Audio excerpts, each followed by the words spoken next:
this is Jen Rubin, and this is Jen Rubin's Green Room. Well, there's good news and there's bad news. The good news is, once again, inflation is petering off, dying down to 3.1%, which is a far cry from 9.1%. And job creation continues, growth continues. So despite the caterwauling, the economic outlook is quite rosy, and even gas prices are continuing to go down. So let's hope people notice. And frankly, they do notice when it matters, not in response to pollsters, but in their spending habits. And spending continues to be strong, which will fuel the economic recovery. But of course, much of the world's attention is on two hotspots. First, let's talk about Ukraine. The president of Ukraine was on the Hill on Tuesday, President Zelensky, pleading with Congress to continue to fund Ukraine, understanding that Ukraine is decimating an enemy of the United States, Russia. It is knocking out large segments of its military. It is taking a stand for freedom and for the security of Europe. And Republicans are futzing around because they are acting at the beck and call of Trump, who is infatuated with Vladimir Putin. They are using it as a pretext to demand all sorts of vague and unspecific demands on the border and on immigration. And we don't know whether this is going to happen or not. They may well cut off Ukraine at a very critical time, and when there's no more money in the bank, as it were. Now, I would refer back to an important report that came out earlier this year, and that essentially reminded the administration that there is executive authority right now, without Congress acting, to use the funds that they have frozen, the Russian oligarchs, the money that they seized, the money they impounded, and give that to Ukraine in order to help fund the war. And I would commend this to the administration. I realize that it's Congress's responsibility and they want to put the Republicans on the spot. But if it comes down to using a mechanism which is legal, which is available to the administration, or letting Ukraine go under, I would strongly recommend that they come to Ukraine's rescue. Now, we also, of course, have the raging battle in Gaza as Israel continues its quest to destroy Hamas.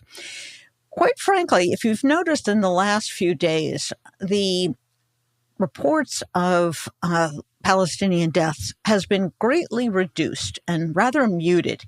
And that is because my understanding is that they are no longer doing widespread bombing. They are fighting, frankly, in the tunnels and in very close quarters in the southern part of Gaza as they try to attack this tunnel network and try to wipe out the leadership of Hamas. We certainly hope that goes smoothly and quickly, and that, in fact, there are no more civilian casualties. Every casualty is a monstrous consequence of Hamas's decision to attack Israel and then to hide amongst civilians. But there is also more disturbing news, of course, and that is that we are now beginning to hear from hostages and hostages' doctors and family members that hostages have been terribly abused in captivity, including sexually abused. And this is another war crime. This is another monstrosity. And it simply underscores the need to demand that the Red Cross be allowed access to these people and that all the hostages be released. It's very well and good to say we should demand an immediate ceasefire. But a ceasefire without the removal of Hamas and without the return of every one of the hostages is not a ceasefire that any country should be expected to accept. And meanwhile, the controversy rages on college campuses. The president of Penn, as most of you know, was persuaded to step down after her atrocious testimony, but really more than that. Over a period of weeks and months, she has utterly failed to gain the confidence of the trustees, the donors, the alumni, many of the students in her inability to confront anti-Semitic speech, attacks on Jewish students, and the like. And she did not survive that debacle on Capitol Hill. However, the other two presidents, as of this recording on Tuesday, remain. And I don't think that's necessarily a bad thing. There's no one who has been more critical of the testimony than I have. But that said, it is important to have people on the inside who have the confidence of the academic community, who nevertheless have had their consciousness raised, if you will. These people are good allies to have. They understand now, I think for the first time, that their own policies against threats, intimidation, hate speech actually apply to Jewish students, as hard as that may be to accept for many of them, that if you're going to have these policies, and no one said they had to, they chose to do so on their own. They wanted a certain academic environment, and they are entitled to do that. But once you have those in place, you must treat all students the same. That's the law. That's Title VI, which is part of our federal code, which they must abide by. And it essentially says you can't treat one group of students differently than another group of students. That's discrimination. And in fact, they have. They have not extended the same protections to Jewish students that they have to Blacks, LGBTQ students, others in protected groups. And if it took this incident to get them to wake up, to realize that they cannot tolerate anti-Semitic demonstrations, anti-Semitic harassment, death threats, and the rest, then perhaps we can extract something positive from this terrible episode. And they will have a tough time of it. Make no mistake about it. And here's why. There are certain academic departments and studies on these campuses that are blatantly anti-Zionist, not critical of Israel, but deny Israel's right to exist. And denying Israel's right to exist, preaching slogans like "from the river to the sea," are not only anti-Zionist, they are anti-Semitic. And if you look at the international definition of anti-Semitism, if you look at the United States definition of anti-Semitism, denying the Jewish people a homeland meets the test. We are not talking about criticizing the government. Anyone and everyone is free to criticize the Israeli government. I've done it. Many other people have done it. The administration has done it. But that's a far cry from saying Israel is a, quote, colonizer, a falsehood. It's a far cry from saying Israel has unfairly, illegally claimed a spot in the Middle East. That, my friends, is anti-Semitism. And you can see where this is headed. The administrators who now must defend Jewish students from anti-Semitic attacks and intimidation are going to come right up against these professors and students and others who have bought into this narrative that, I will be candid, is in fact anti-Semitic. Now, they made this bed, they can sleep in it, they can figure out how to navigate themselves through this. And frankly, it's not all that hard. There's a difference between what a professor is allowed to teach in a classroom and how students are treated as they try to go about their business on campus. It is different as to what is taught in an academic setting and a mob seeking to intimidate and to harm Jewish students. So we're not going to see the end of this anytime soon, but at least we're seeing the beginning. And I do think it's been an important, as we say, conscious raising episode. And I think it's important that people in the Jewish community who have stood arm in arm with others in all of the major civil rights battles, not turn away from potential allies, not alienate potential allies, and that there is a cooperative spirit about figuring out this problem and figuring out how to protect a fair, humane, effective academic environment for all students on our elite campuses. So we have that story going on. And then to top it all off, the ADL is out with a new report documenting thousands of anti-Semitic incidents, including death threats, including attacks, assaults, since October 7 on Jewish students and Jewish people, Jewish businesses, Jewish institutions in the United States. It comes down to something like 61 episodes per day in the United States. That's extraordinary. That's an explosion. We were already at a very high level of anti-Semitic behavior that has really escalated during the Trump era and during the MAGA era to unprecedented levels. But now we're off the charts. And the president spoke eloquently at a Hanukkah celebration on Monday night, denouncing the spread of anti-Semitism, making clear that the Jewish community understands he's got their back. And I have to say, for all the arguments about, well, Biden should step down, there are plenty of other Democrats, he's too old, blah, blah, blah. He is by far the best friend Israel has had, the best friend the American Jewish community has had since Harry Truman, who 11 minutes after the declaration of the State of Israel recognized the Jewish state. So there are problems. And at times, if you spend too much time on the polls, which I've told you not to do, it's going to look grim and it's going to look depressing. But there is a lot right going on. The economy looks strong. Republicans' behavior is more and more crazed. The press is beginning to cover the totalitarian threat that Trump poses. The entire edition last week for the Atlantic magazine was devoted to this. You now see regular coverage of this in both the mainstream media and in progressive and democratic circles. So keeping the focus on that, on preserving our democracy, on not getting sidetracked on issues which, yes, are important, but really cannot take precedence over preservation of democracy is key. And I'll end with this.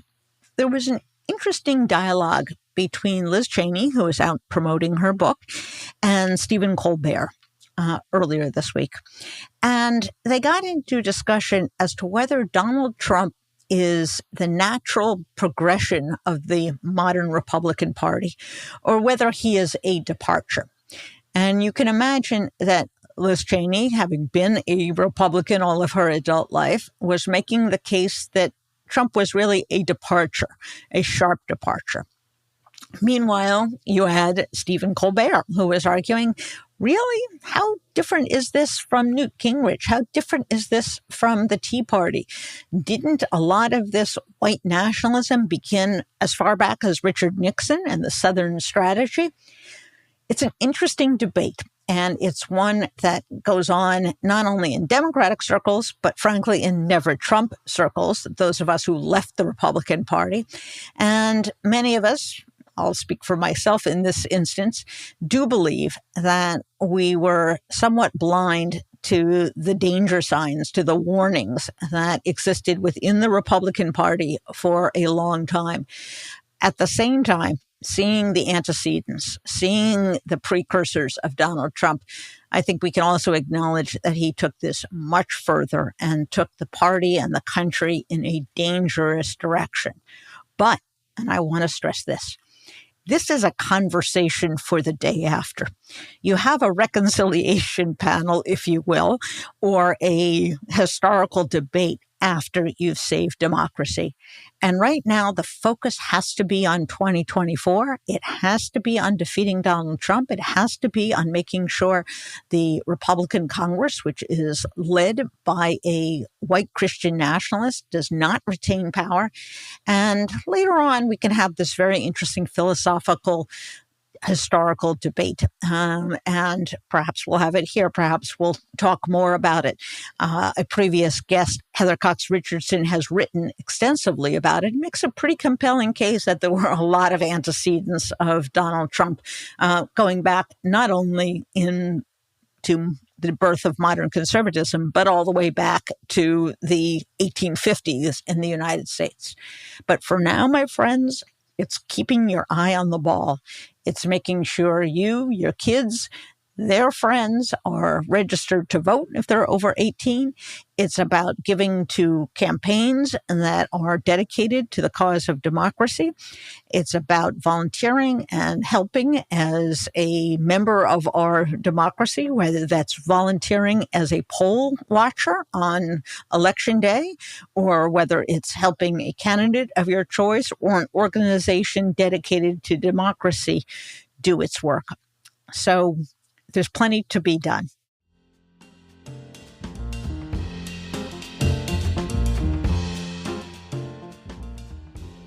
I want to tell you, my listeners, about a wonderful product, an important sponsor of our show, and a product that I myself have used and enjoyed immensely. HelloFresh. These are the people who deliver to your doorstep farm fresh, pre-proportioned ingredients, seasoning, and idiot-proof instructions. And if I can do it, you can do it. You don't have to go to the grocery store. You don't have to shop for a zillion ingredients. You don't have to worry about leftovers because they proportion the servings for your use and for your family. And if your family is anything like mine, and everybody has their own diet, this one likes fish, this one is a vegetarian, this one likes high protein, this one likes low protein, you can specify, and they will come selected for your appetite, for your menu, for your health and nutritional needs. And during the holiday season, oh my gosh, this would be a lifesaver. It can save you hours in the kitchen. It is cheaper than going out and buying a ton of ingredients. You can amaze your guests. You needn't tell them that it is HelloFresh. They will never guess that it was pre-done, pre-measured for you. You're going to get delicious food. You're going to get healthy food if that is your preference. And it's easy. It's 20 minutes. It's 30 minutes tops. You're going to get a choice of more than 45 recipes. So you needn't repeat the same thing.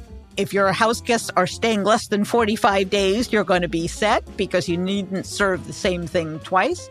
And it is a wonderful, wonderful addition to your family health plan and your family dinner table. So what do you need to do to get this great program? You go to HelloFresh.com/greenroom free and use the code greenroomfree. You get free breakfast for life. One breakfast item per box while the subscription is active. That's free breakfast for life at HelloFresh. How many offers are done for life? HelloFresh.com/greenroom free with the code greenroomfree. Everyone can also look for the link to HelloFresh, America's #1 meal kit, in the show notes. Enjoy it and bon appetit.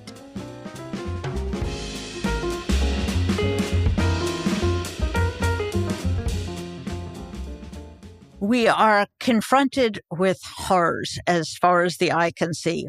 Horrors in Gaza, horrors in Israel, horrors on American campuses. We are at a fraught time. And it is no exaggeration to repeat the adage that the first casualty of war is often truth.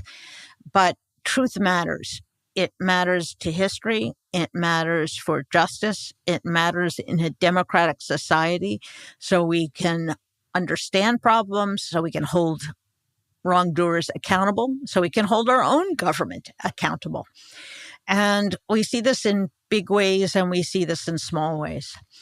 One of the issues that I have written about and have been trying to carry the conversation to social media is the sexual violence that occurred in Israel on October 7th. It is, as our guest will explain, the best documented human rights atrocity in history, because the Hamas terrorists who entered Israel, who committed acts of sexual violence, not sporadically, not occasionally, but as part of a premeditated plan, documented their own acts of evil. They filmed it, They spoke about it, and that evidence is now beginning to come to light. And we need to talk about what happened because, as our very informed, very expert guests will help us understand, that is what international human rights is about.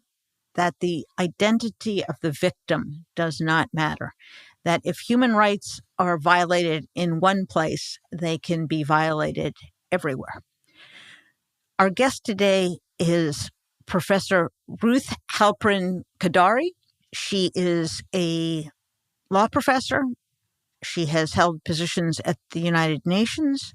She is an expert and has become even more expert in the details of October 7. And she's going to help us understand exactly what happened and what we in the United States can do about it. Welcome to the show, Ruth. Thank you for having me, Jen. It is an absolute pleasure. Let me begin by having you introduce yourself to our audience. Tell us a little bit about your background, your scholarship, and how you came to the issue of sexual violence, and specifically sexual violence arising out of October 7th. I'm a professor of law at Bar-Ilan University, Israel. I specialize in family law and in international women's rights. I'm also the founding academic director of the Rachman Center for the Advancement of the Status of Women at my law faculty. I founded it more than 20 years ago. We offer legal aid for women in family matters. We do advocacy and policy work. We also offer holistic emotional support for women in separation and many other things. And I served for 12 years on the United Nations Expert Committee on the Elimination of Discrimination Against Women, which oversees the implementation of this convention. The task of the committee is to receive periodic reports by all countries who are members of this convention. By the way, the United States is not a member of CEDAW, and it's in the very good company of Iran, who is also not a member of CEDAW. And I was also the vice president of that committee for 4 years. I was also the chair of the working group on inquiries. I conducted the inquiry against the United Kingdom on account of the then restrictive abortion regime in Northern Ireland. So I gained a lot of experience on the international front and a very vast and comprehensive overview of the situation of women worldwide, including comparative aspects, I could say.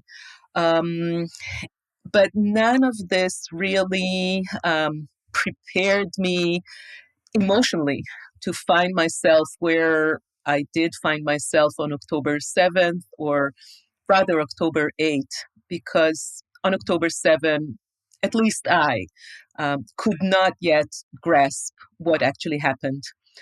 But on October 8th, on the Sunday, when it became clear to me that Hamas terrorists had many hours uninterrupted in numerous locations in the southern of Israel, where there had been thousands of civilians and soldiers, including female soldiers, it was clear to me that it was not only the hundreds and hundreds, now amounting to 1,200s, people who were murdered. It was clear to me that sexual violence was also part of the attack. And it was clear to me, based on my experience and my knowledge and my hearing on numerous occasions when I was working on the CEDAW committee, from women from other areas in the world, other unfortunate areas of war conflicts, of armed conflicts, where women had been specifically targeted and their bodies and sexual violence was used as a weapon of war. there would have been no reason to think otherwise in terms of what happened on October 7th.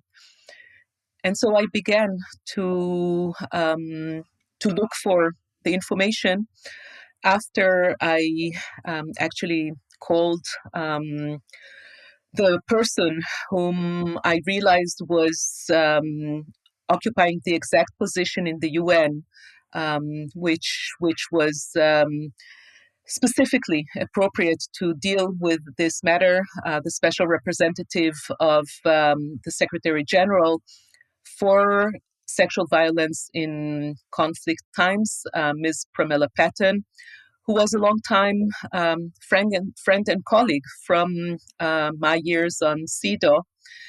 And I asked her to start being engaged and involved in what happened in Israel on October 7th. And the first question that she asked me was, do you know if it really happened?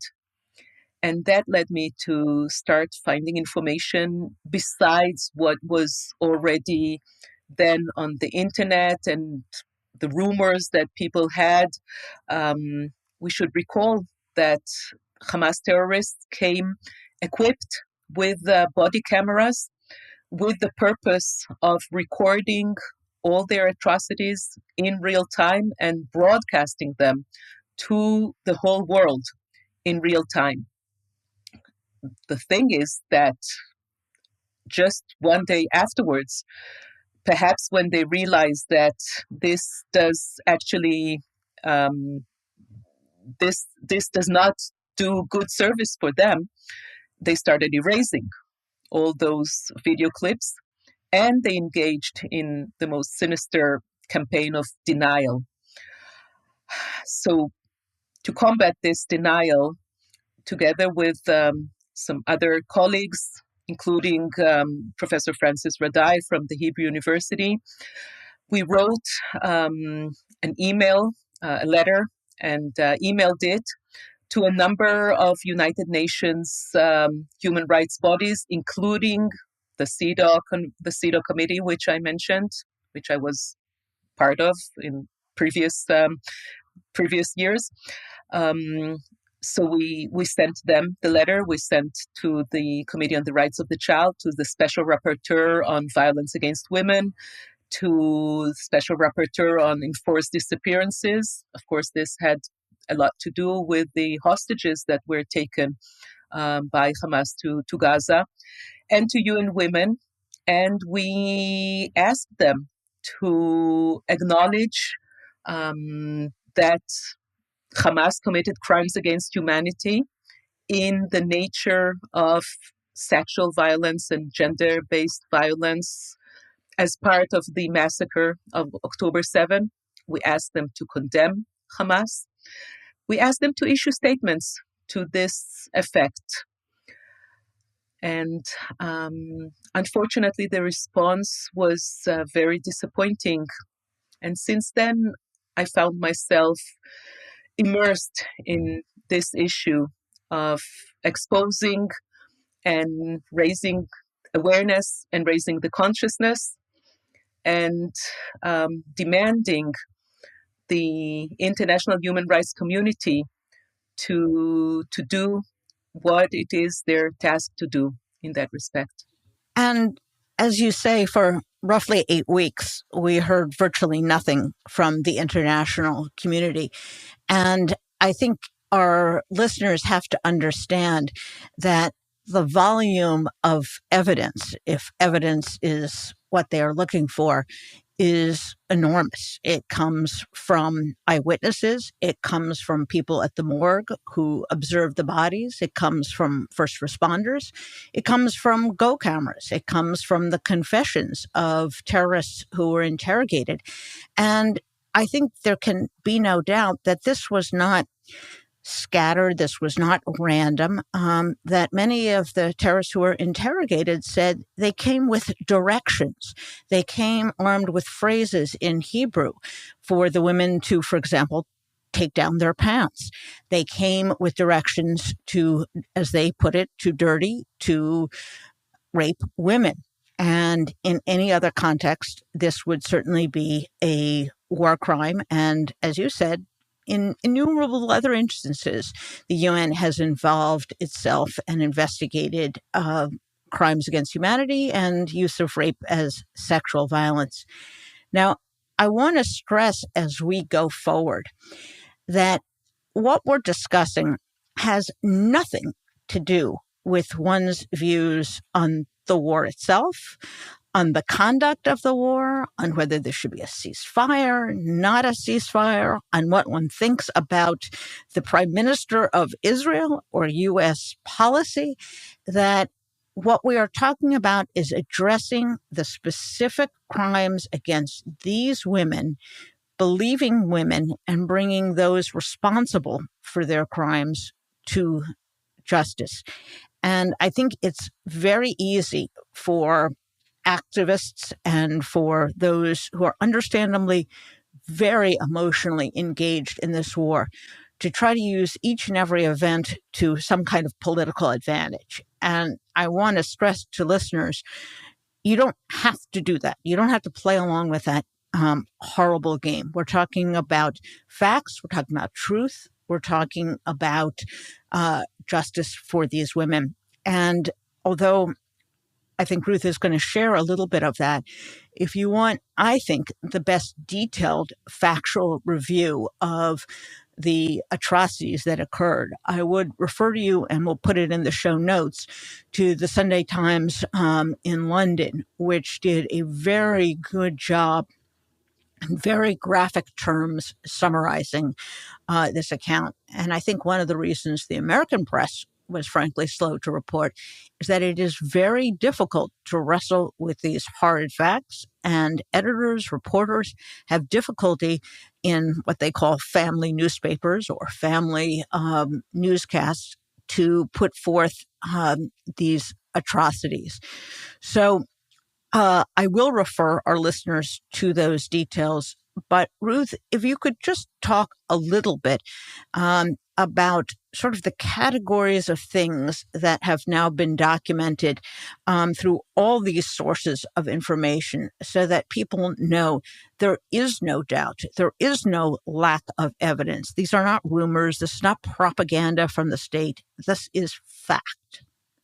Yes, I will. I will describe in broad terms all what I call the different dots that, when connecting them together, we get the full picture of the premeditated and planned. Plan to use sexual violence as a tool of war in this event of the massacre by Hamas in Israel. And then I will want to touch a little bit also on what you referred to before, the question of the political views, because it's a very important point to make, I think. But first, what do we have until now? And I want to emphasize that everything that I will address now is based on verified information that I received directly from investigation materials, whether it is from the police or from the IDF, from the security forces, because they understand this is an unusual way of handling things, but since I already visited the United Nations, the Human Rights Council in Geneva, and I briefed and still briefing many ambassadors, and I have met with the High Commissioner of Human Rights in Geneva. I was also asked to brief the Security Council in the UN in New York. That eventually did not take place, but because I am serving this very unique position, it is clear that everything that I say is credible, and it relies on the verified and credible information from the Israeli authorities, and I'm not relying on hearsay or on newspaper reports, etc., etc. So, first of all, there is a very detailed account of a survivor who was an eyewitness to a gang rape that took place a few yards from where she hid in the bushes. I will not describe the details of that rape, but I will say that it involved mutilation, a very, very extreme cruelty of mutilation of the woman who was raped while she was still alive. This eyewitness survivor described another incident that took place not far from her, and she was taken a couple of weeks ago to the area where the music festival took place. That she was a participant in that Nova Music Festival, so she was taken to that area. And she found the place where she hid, and she also identified the place where the rape took place. And the police found some personal items there, which, of course, corroborates her testimony. Then there are many pictures, footage that was taken by first responders, which I have also seen. Pictures that that depict the condition of the bodies that were found by the first responders in various locations. And it is important to emphasize the fact that this was in at least 5 different locations, whether it is the music festival or kibbutzim or army bases. And the condition of the bodies as seen in those pictures, and also as described in the testimonies of the first responders, they all repeat the same description of women found without clothes in the lower parts of their bodies, bleeding from the lower part of their bodies, and often also exhibiting signs of shots to their genitals or their sexual organs. And this is also matches the description of the people who work at the morgue, at the Shura army base, which was turned into a morgue. The reservist whose task there was to identify the female soldiers who were brought to the morgue also describes the same pattern, the same condition of the bodies that she dealt with. Then there is also the evidence drawn from the videos which Hamas terrorists themselves had taped and broadcast, as we mentioned. And I have seen a film showing the young females gathered together by Hamas terrorists in a shelter in which they hid, exhibiting clear signs of sexual assaults, which could be clearly seen by the blood in the relevant areas. When you add to that the statements given by Hamas terrorists in the interrogations, which they are now undergoing by Israeli security forces, as you mentioned, they describe the instructions and the orders that they were given prior to the attack, instructions directing them to enter and to capture and to torture and to dirty or to rape women and children and teenagers, and also referring to a certain religious dispensation that apparently permitted them in advance to perform all these atrocities, which in principle go against Islamic teaching. So when you take all this together, there is no doubt that using women and probably also men and exercising extreme sexual violence against them with the most extreme degree of cruelty was part of the plan. It was intended, it was premeditated, and it was planned to do by all Hamas terrorists who entered Israel. It was not a sporadic incident. It was not several isolated incidents. It was a pattern exhibited and exercised in the most cruel way that the human imagination can fathom.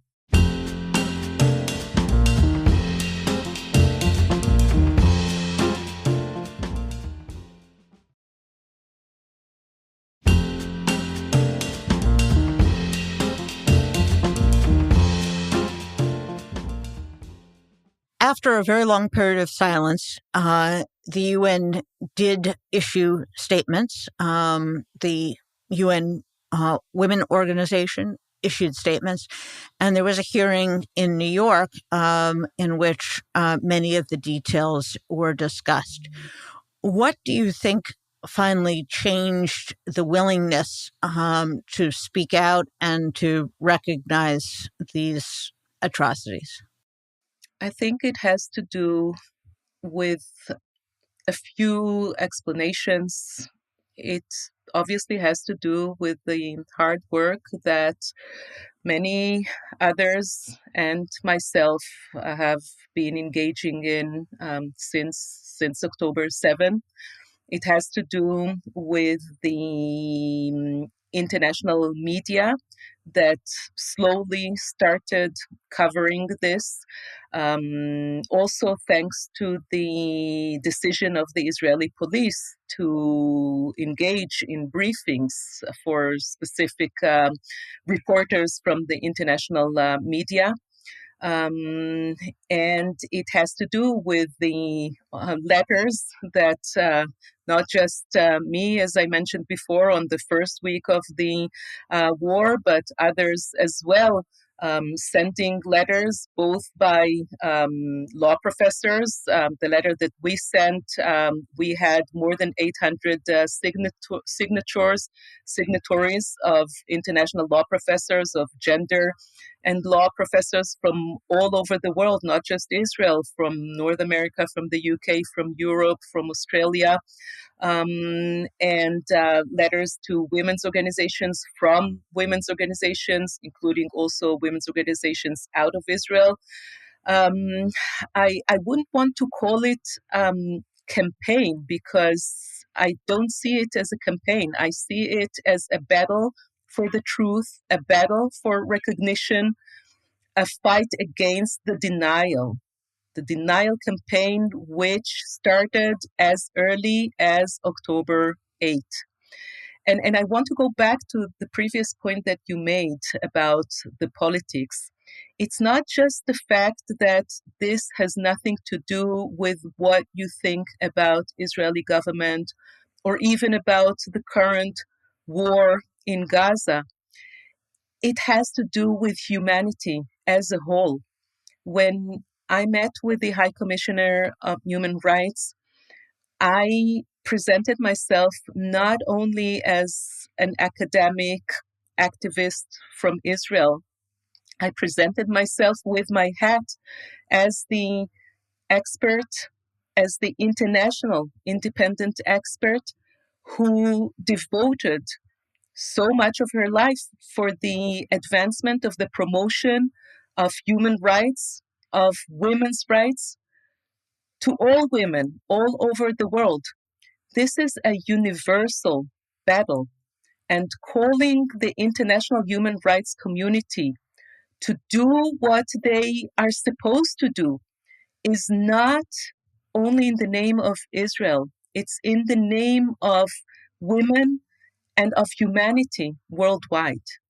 And that is the very essence of universal human rights, that it does not matter the identity of the victims, that these apply to all human beings, to all people in all countries. Because if one group of people is denied justice, is denied recognition, is denied factual evidence, then it can be perpetrated elsewhere. Then denial becomes the rule and not the exception.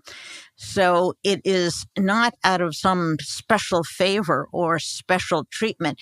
It is in defense of the entire fabric of international human rights that it is important to bring this to light.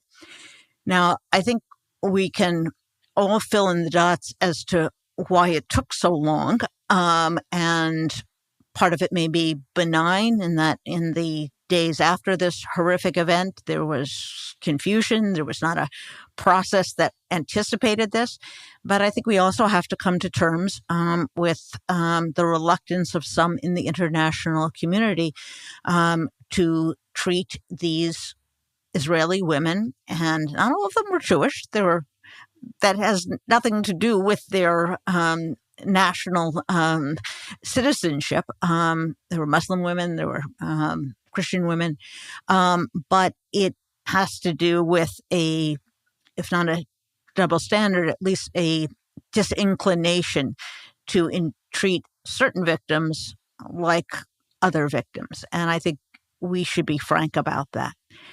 Just in the last few days, and you probably had much more information much earlier than the rest of us, it has also come out that some of the hostages, both those that are held and those that are released, have either themselves or as witnesses additional information about sexual violence.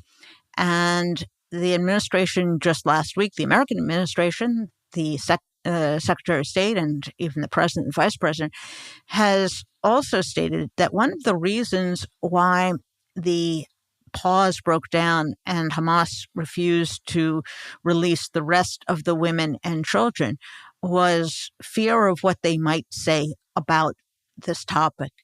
What can you tell us about the hostages that were released and the hostages that still remain?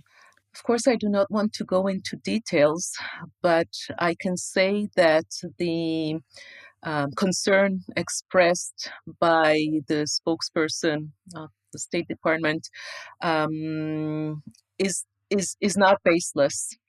And information coming from the hostages that returned gives ground to concern about what the hostages and not only the women had endured and had been exposed to.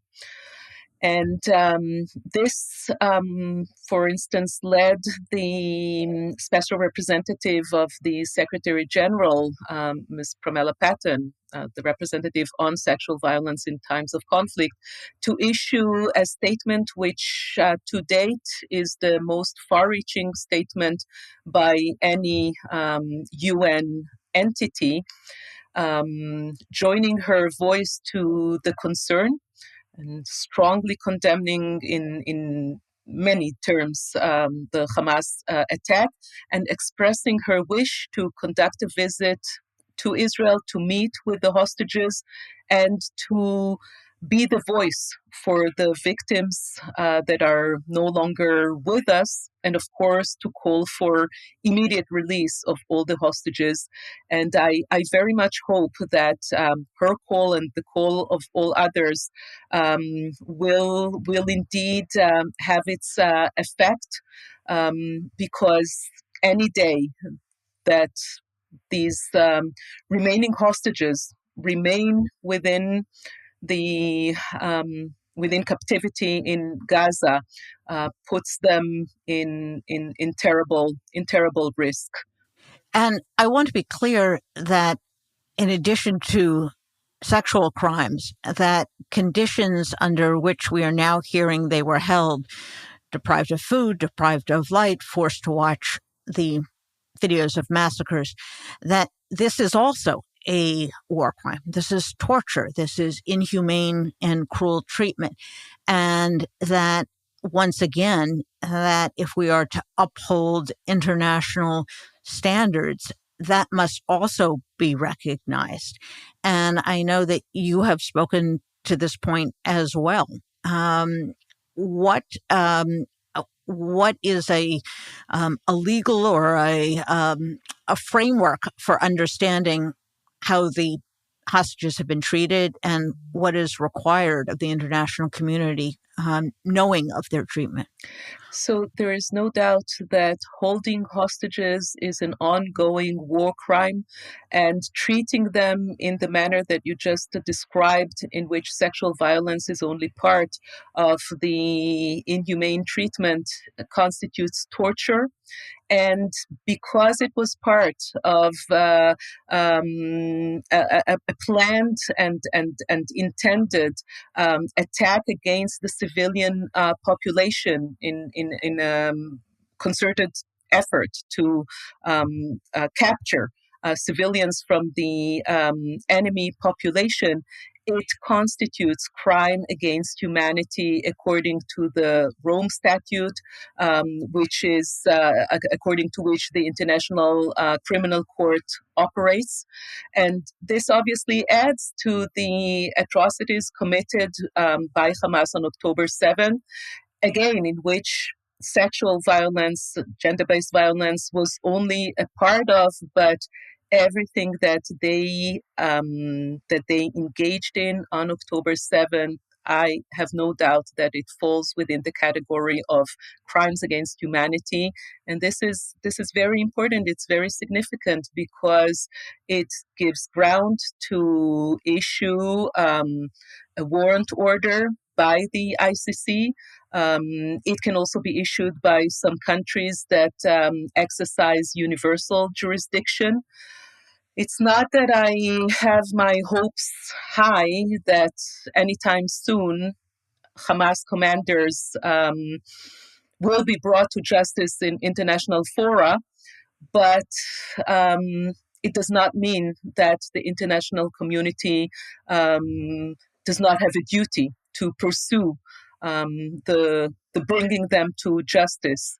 And in terms of other ways that the international community can and should operate, what we aim for is an objective external investigation on top of the proceedings that Israel itself is engaging in. Israel now holds 200 Hamas terrorists, and it is now engaged in the most complicated, complex,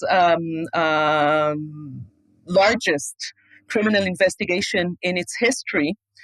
But apart from these criminal domestic proceedings, conducting an investigation by international bodies, such as the Special Representative or such as other commissions of investigation, is necessary in order to have the verified facts, the proven facts by the UN, by credible international bodies.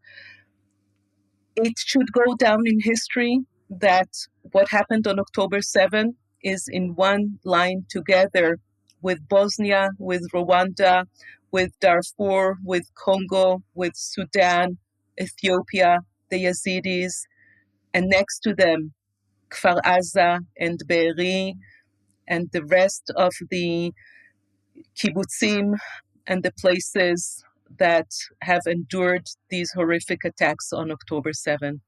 And of course, that is the process that is underway in Ukraine, for example, where crimes against humanity, atrocities, including sexual violence, including other crimes, kidnapping, is being investigated by the international community in an effort to hold those responsible.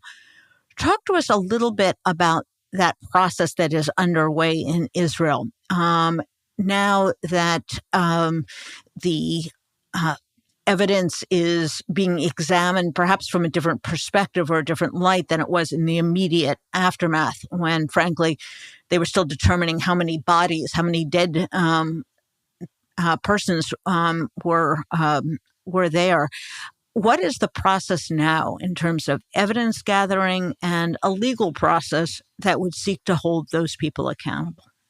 So we have to differentiate between the different grounds for possible conviction. And as I said, currently there are possibly 200 different individuals that can be charged for accounts of committing crimes on October 7th. It, as far as I know, and of course I'm not part of the investigative body or of the Ministry of Justice, but what I know is that these issues are still being debated on how exactly to conduct this trial. It's probably impossible to conduct 200 separate criminal trials, charging each and every one of them individually. I believe that the possibility of bringing collective charges which address the collective responsibility of all the people who participated in the massacre, establishing the intent, the existing previous premeditation plan, and legally concluding that they all shared with the intent, they entered Israel knowingly and with those instructions to conduct all these atrocities and to murder. So legally speaking, each of them can be charged with all the casualties, the 1,200 casualties that tragically resulted that day. And there is no need to establish the exact connection between one individual perpetrator to a specific victim. It might be different with respect to the issue of sexual crimes. And I am not a criminal law expert, so I don't want to go into these details. But this is exactly why it is so important that a part of the criminal proceedings that will take place in Israel, we need to have the external international investigation to draw the conclusions about the sexual violence, the gender-based violence that was also such a major part of the massacre, of the attack of October 7th. And I want to stress, we have a lot of lawyers. I'm a recovering lawyer. We have a lot of lawyers who listen to this, that in some sense, in the United States, it is easier to prove a conspiracy, which is part of what we are talking about. That as long as there is a conspiracy and you were enlisted in any part of it, you're responsible for all of it. The standard is actually higher in Israel, that you must prove that these people were aware of the plan itself. But what I think you are saying, Ruth, is that we have that evidence, or at least we have the beginning of that evidence, because they carried those instructions, because they came equipped with a religious dispensation to do certain things. And for that reason, there may in fact be, even in a higher standard of law in a domestic criminal proceeding in Israel, the basis for conviction. I want to turn to something I hear a lot from our audience, which is, what can we in the United States do? What would be of help to the victims? What would be of help to the cause of international human rights? And what would be of help to the people who, frankly, have been traumatized by having to deal with this? When you think of the first responders, when you think of the people in the morgue who have been exposed to the most horrific crimes, what in the United States can people of goodwill do? I think that a very important, and forgive me for using this militaristic word, but a very important battleground now takes place on social media. Going back to the denial campaign, which we mentioned already so many times during this podcast, this is where each and everyone who cares for justice, who cares for humanity, who cares for the truth, can actually be involved. I think the New York Times just a few weeks ago published mind-boggling survey that found that of all young adults in the US between the ages of 18 and 24, a third of them, in fact, believe that October 7th never happened, that whatever Israel says about October 7th is fake, is false, it's just lies that Israel is inventing. It's unbelievable. As a second generation for Holocaust survivors, I could never understand how the Holocaust denial could actually take place. But what we are witnessing now is an even more unbelievable phenomena of denying what apparently was actually the most recorded international crime ever. Again, recalling that they came with body cameras and they filmed and they broadcasted everything in real time, and just a day afterwards, denying everything. So social media is very much something that I really urge people who care to go into, and to refer to the media reports, to refer to accounts that are being published by survivors, by eyewitnesses, and to engage in denying the denial. The other thing is the political arena, where so many countries in the world still do not recognize Hamas as a terrorist organization. The UN itself does not recognize Hamas as a terrorist organization.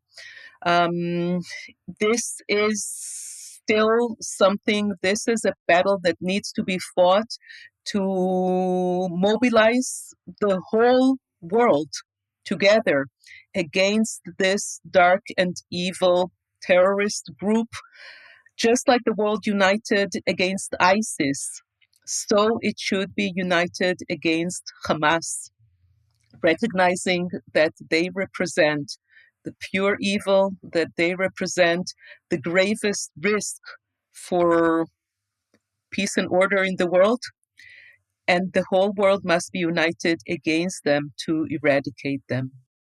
Ruth, I cannot thank you enough for coming to speak to our listeners. And I would urge them to, in addition to all of the American press and reports, that there is good information to be found in English language Israeli papers as well, and in, as we said, foreign papers in the UK. So we are beginning a process of truth telling, and everyone who is listening here can be a truth teller as well. So on behalf of all of us, Ruth, thank you, and thank you for the work that you're doing. Thank you very much, Jen. Thank you for bringing this issue to the attention of all your listeners. Thank you.